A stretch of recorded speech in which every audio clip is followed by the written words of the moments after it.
Hello, everyone. Welcome to the BookTube Chicks Book Club discussion for Retro by Sofia Lapuente and Jarrod Shusterman. This is what we read during the month of March.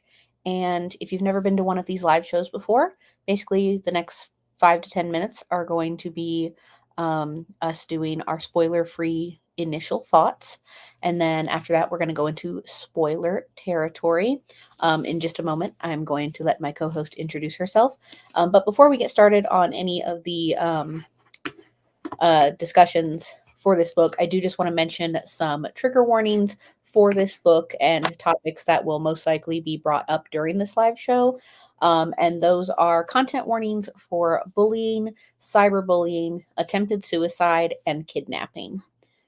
So we will be probably discussing some of those things during this live show related to this book. But Kat, if you'd like to go ahead and do your introduction and initial thoughts. Sure.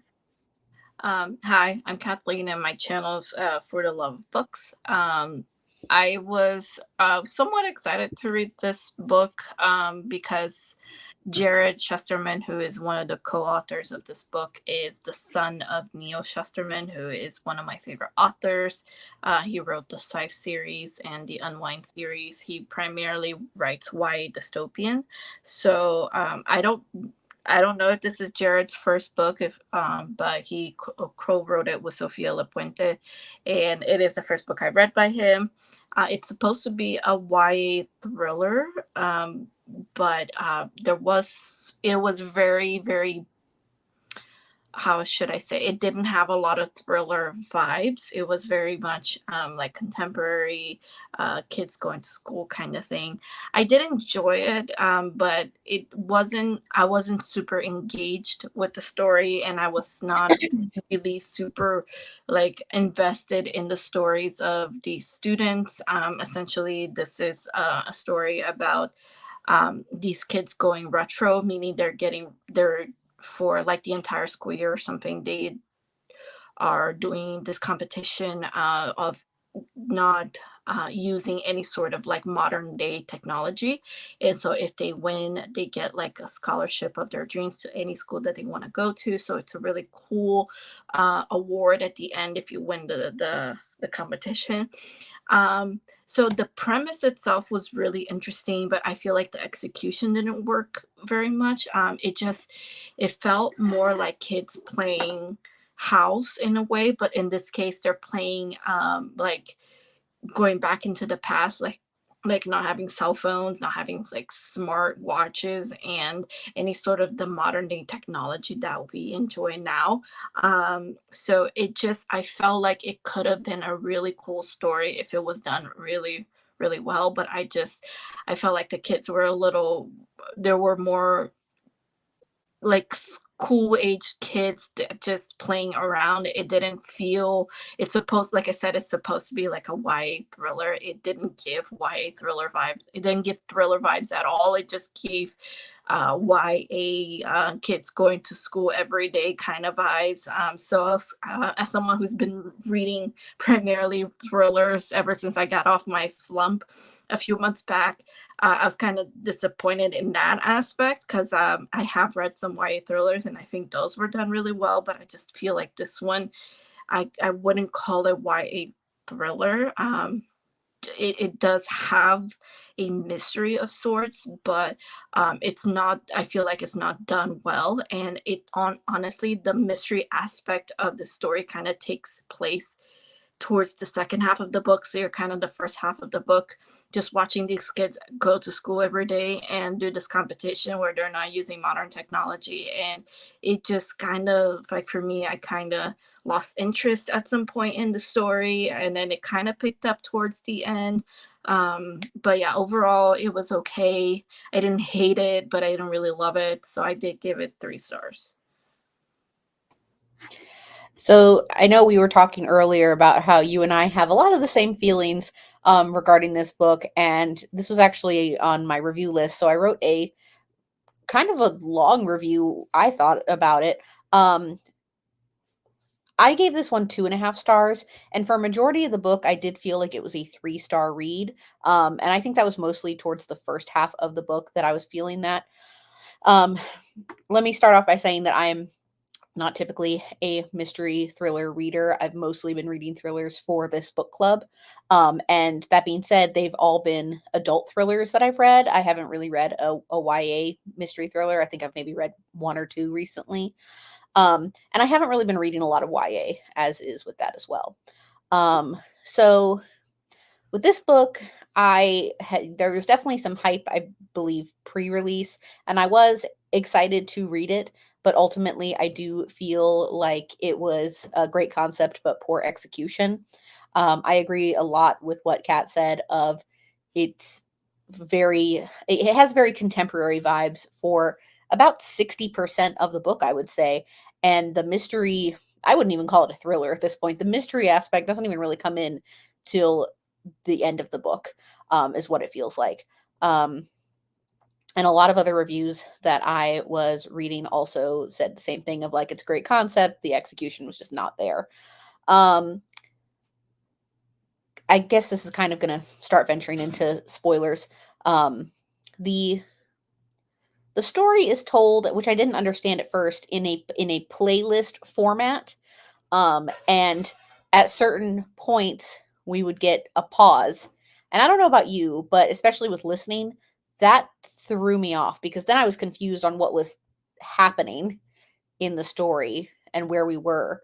But the story is told in a format of uh, she is telling us what has led her to where she currently is, and then the story eventually does pick up from where she currently is into the future.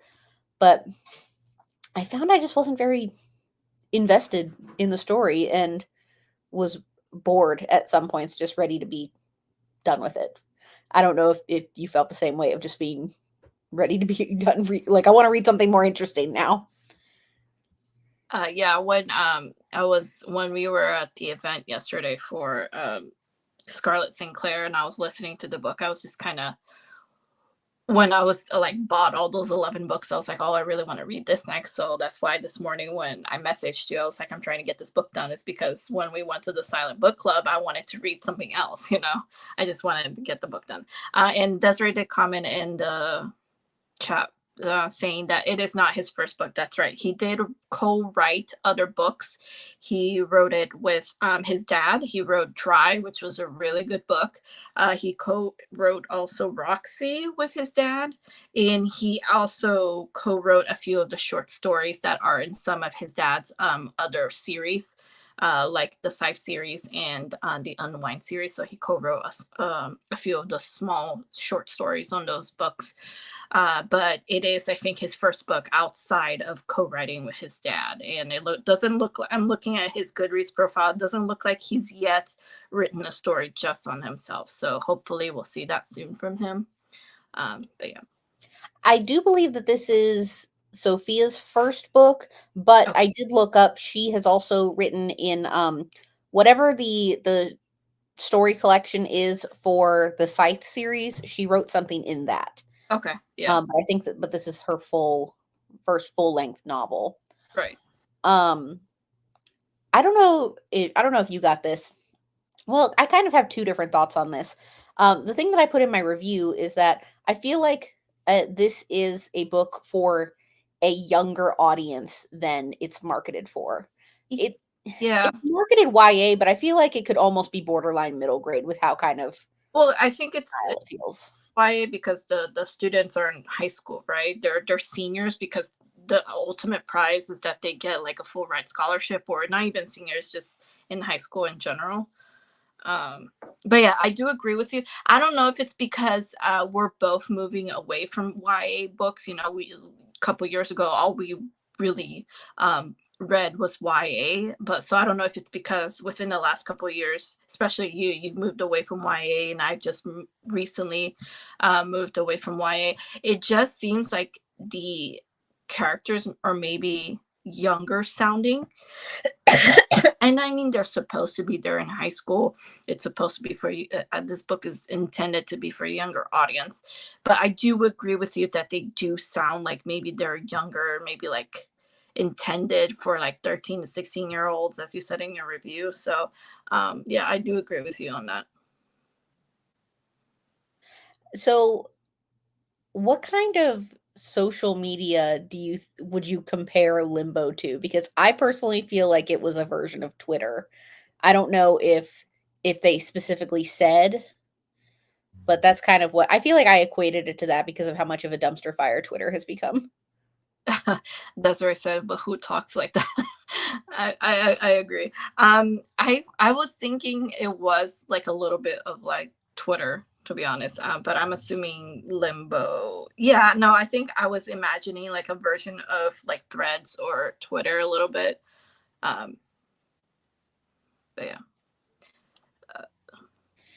And some of the language, I'm kind of bouncing off Desiree in the chat here. Some of the language in this book was just Here's the I thing. I Yes, I agree with you. Who talks again?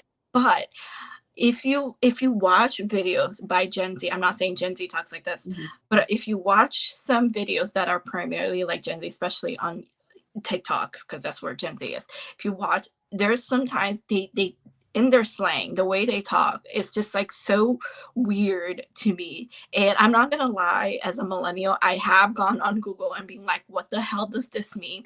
Give me the Gen Z to millennial translation because I don't understand. So yes, I agree with you that some of the language in this book seems a little ridiculous, but I also feel like sometimes I don't understand Gen Z language either. So But I think the funny thing is at the same time, it's like people who are like our age or older writing this Gen Z language too. I don't. How old is Jared? That's a good question. Is he like millennial or is he Gen Z age? I don't. I think he's a maybe younger millennial. I don't know. I'm gonna But look Uh, I'm not, hold on. I'm finding a lot about Neil Shusterman. Like, well, when was his son born? okay.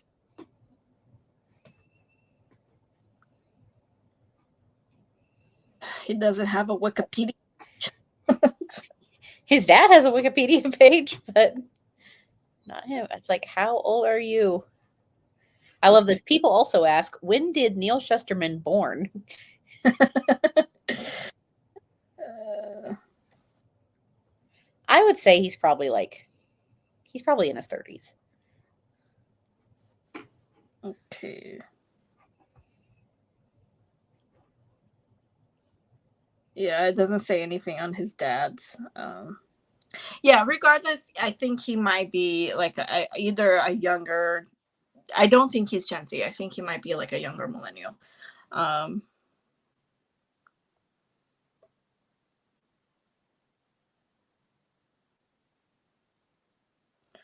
I know that this is intended for a YA audience, but I wanted something like the mystery aspect of like, oh, why are these people disappearing? Stuff like that. I wanted there to be more of a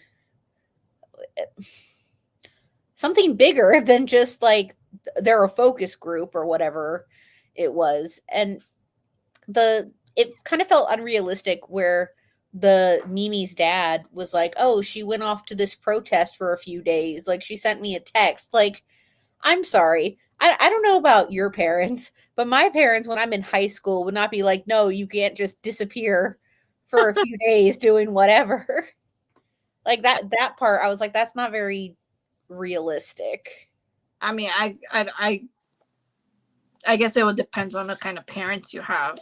Um, there are parents who don't care where their kids are. So, um, also, I do have a question. Would you participate in this, knowing the end prize? If it was a fair game, like in this book, we realize it's not fair, Yeah. but if it was a fair competition and you had to give up literally, quite literally, all modern technology, including at home, Here's and the there thing. kind of way without invading your privacy that they can make sure that you do not break the rules, would you do it? Here's the thing. Couple things actually.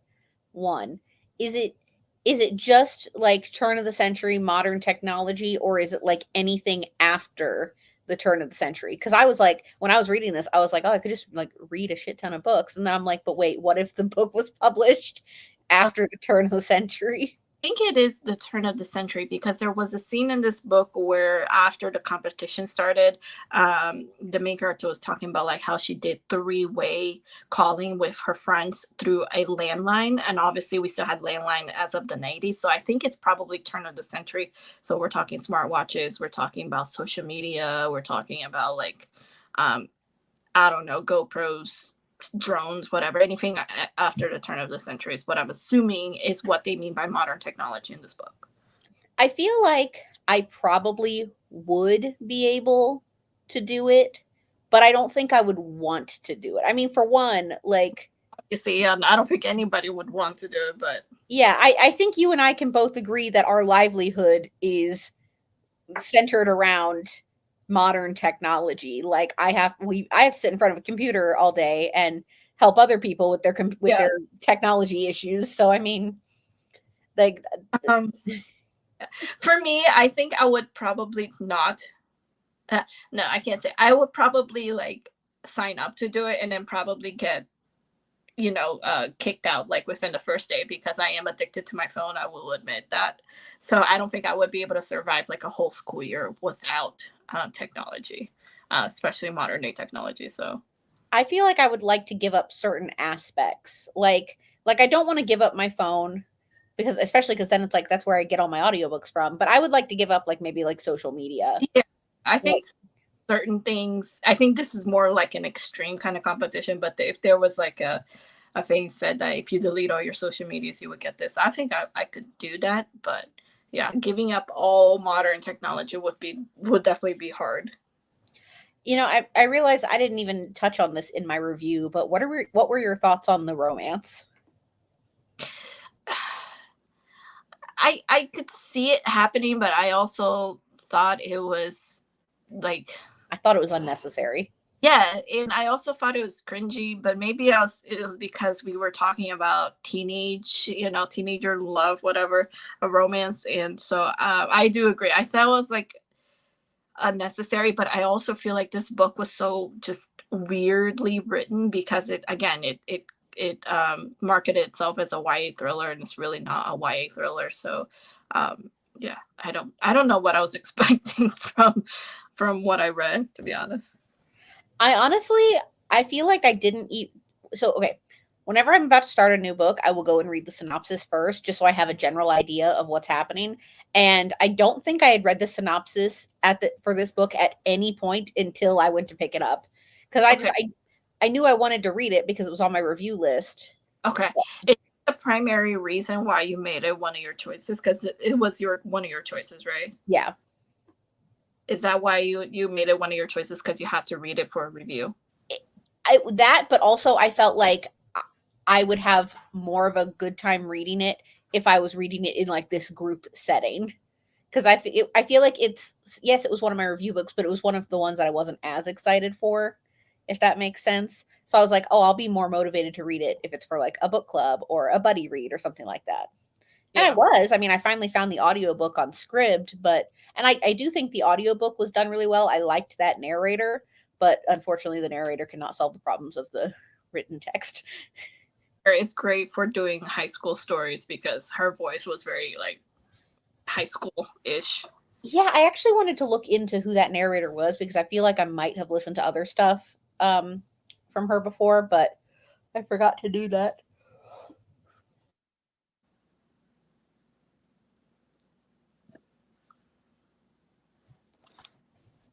Let's see here. I definitely feel like I've heard that name before.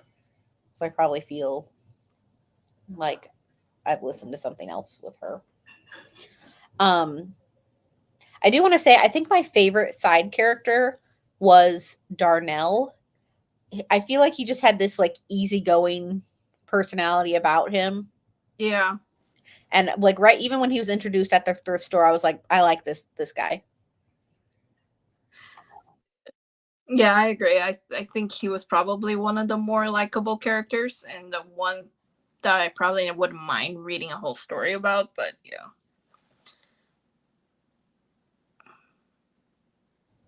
Okay, I might have been wrong about this narrator. I can't find anything else that I have read from her. Um,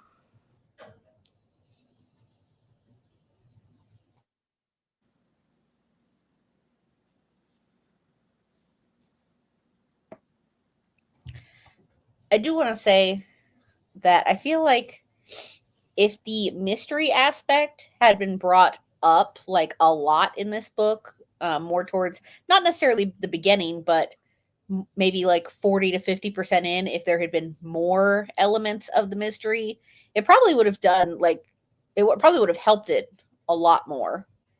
yeah, But I don't know how I feel about this book because it just like we said before, in the first like 50-60%, it just felt like kids going through like this little challenge, playing dress up kind of thing where they have to use technology, being cool because they're getting all the social this media attention. And I was just like, when you said that you weren't sure when the thriller aspect was going to start because you started reading the book first, I was like, and then you realizing that you were right, when is the mystery going to start? And the fact that it happened within like the last, I don't know, 20-30% of the book, it just, I don't know, if I just feel like it wasn't executed well. I switched over to Goodreads to take a look at some of the other reviews, and I love this person. They have it marked as my selling pitch. Do you want to read a cheesy book that really straddles middle grade and YA? Are you obsessed with TikTok? Do you like a book that will beat you over the head with pop cultural references and platitudes but can't string together a plot? Yeah, that's right. In the comments to say that she thinks that the social media, the what is it called, limbo, whatever. Limbo. It's it reminded her of TikTok. Yeah, Yeah. But let's I see. nailed it right in the head, especially with that first sentence, straddling between middle grade and Yes. That's what I'm saying. I'm like, I'm not sure if this is really like truly YA or not. I don't want to like bash the book because I don't think the book is terrible because I don't I did enjoy parts of it. I just felt like the authors were trying too hard to sound relatable to like younger audience, to like Mhm. what they think middle school and high school students sound like. But it was cringy, and I do agree that this person said it was cheesy. I do agree with that too. Yeah, I'm scrolling through the reviews. A lot of it is great concept, poor execution. I'm trying to see. I want to see if there's anything else like the other author has written, Sofia Lapuente. No, it's just this book and then the gleanings from Arc of a Scythe. Let's see. Well, what else do we want to talk about with this book? I mean, I did say I didn't have much to I say. know. Because I feel like because we have basically the same opinion on this book, so it's like, well, once we get it all out of our system, we get it out. I mean, yeah. What did you think of the main character? Like at the end, she's like hailed as this hero, and then she got all of this free scholarships to a bunch of schools. I, yeah, I guess she deserved it. I guess you could call her a hero. I just felt like it was So a bit much. when I was finishing this book last night, I fell asleep while listening to like the last two chapters. Woke up, finished listening to it again, and then I fell asleep. And then I woke up this morning and I was like, I don't remember how it ended, like at all. So I had to go back and skim the last chapter because I was like, what happened again? I know there's a lawsuit, whatever. Um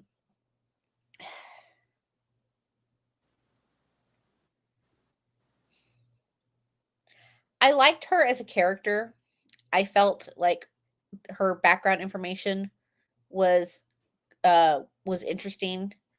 I liked this little like ragtag friend group that got, brought together, her and Darnell and Mimi and what's his name, who was like one of the Goldens or something like that, and Kilo. Um and I like that there was, how do I word this? I feel like they got the scholarships because, they, this whole time they were, challenging for a scholarship money, blah blah blah blah, and then everything went up in flames.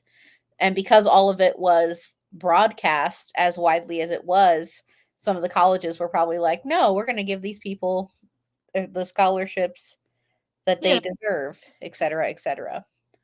I do like, however, I just remembered this from my skimming earlier. I do like, however, that Axel kind of turned it around with the selling of the mall, and then the mall went in flames anyway, and then turned the land into like a drive-in. I thought that was a really nice turnaround, especially to kind of help her mom have a job and stay in the country with a work visa. You know, one thing I do like is that, being a family from immigrants, I wasn't born here in the U.S., but I kind of did like that part where they're showing like her mom struggling because she's an immigrant, and they're still working on her status. But I do like that they gave her an interesting job, which was like the owner of this little theater that's in the mall, instead of being like the stereotypical like immigrant workers working either out in the field or doing like cleaning houses kind of thing. I do like that the authors put thought into it, instead of going like the stereotypical way that they went with like having this cool job of owning a little theater. So I did appreciate that, and I do like that they touch upon the fact that her, at the end, her mom was working on her interview questions, because she's going to go into her interview. So I like that too. And I also like that the whole community kind of rallied together to kind of save the mall, and in particular like the theater. I mean, it burned to the ground anyway, but the sentiment was there. And it also touches upon, I feel like, the whole situation of a mall dying, and the landlord selling it off. It kind of, honestly, that's what's happening with a lot of malls nowadays. With the after the COVID pandemic, malls kind of became like a desert in a lot of places, and a lot of stores shut down inside the malls. So it does also play into that, and the fact that malls are struggling. So I don't know about you. Well, the mall by me, I never want to go because it's so busy all the time. I'm like, I do not dare enter. I will go when it opens on a weekday. Like right when it opens, I'll get everything done. But like the mall that we went to, where Maggiano's is, that was when we went. It was like so dead, like nothing was yeah, open. So it's, and the mall over University Mall is, I'm pretty sure it's closed down completely. yeah, yeah. I think it's the Brandon Malls. I'm assuming the one you're talking about, the one Yeah, that I think. I mean, I haven't been there in years, but I think rising. the not university, International Mall near West Shore, where Maggiano's is also super busy. But yeah, but the West Shore Mall where Maggiano's is pretty dead. Yeah, because I remember we had to walk it, waiting Yeah, for lunch, yeah. and I was like, "This is boring. Nothing open. Not even the Bath and Body Works is open." A mall is struggling if the Bath and Body Works is closed. I know, but the Spirit Halloween was popping.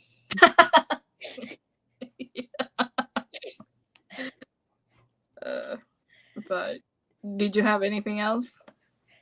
No, not really. I don't know if I ever said it in the beginning, but I gave it 2.5 stars. Which for me, a 2 is I didn't like it, but I didn't hate it, and a 3 was it was just okay. So it kind of falls somewhere in there.